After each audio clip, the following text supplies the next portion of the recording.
ఈరోజు చాలా మంది అడుగుతారు, సాతానికి ఎందుకు క్షమాపణ లేదు? ఎప్పుడన్నా మీకు ఆ ప్రశ్న వచ్చిందా? సాతానికి ఎందుకు క్షమాపణ లేదు? జడ్జిమెంట్ ఇచ్చిన తర్వాత ఎవడ క్షమాపణ గురించి మాట్లాడు. Judgement passed, there is no forgiveness. ఎట్లా దేవుడు అపవాదికి సమయం ఇచ్చాడా?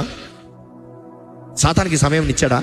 ఎజికేల్ గ్రంథంలో, యెషయా గ్రంథంలో రెండిట్లో రాయబడి ఉంటుంది. దేవుడు అంటాడు, ఆయన చూస్తూ వచ్చాడంట, నీలో దోషం కనబడిన దినము నుండి నేను చూస్తా వచ్చా. హీ గేవ్ హిమ్ టైం, సమయం ఇచ్చాడు పశ్చాత్తాపడతానికి. తన మార్పు, పశ్చాత్తాపం అన్న రిపెంట్ అన్న మాటకి తన జీవిత విధానాన్ని మార్చుకుంటానికి.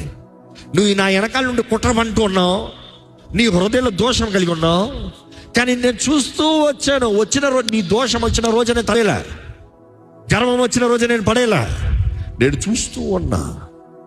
కానీ చివరికి నువ్వు ఏ స్థితికి వెళ్ళావు? అదే ప్రకటన గ్రంథం 12 చూస్తాం. పరలోకంలో యుద్ధం అంట. వాడు అనుచరులు దేవుడితోనే పోరాడదామని లేచాడంట. అంతే. దేవుడు ఎంతవరకు టైం ఇచ్చాడు? ఒరే బాగుపడరా అని ఛాన్స్ ఇచ్చాడు.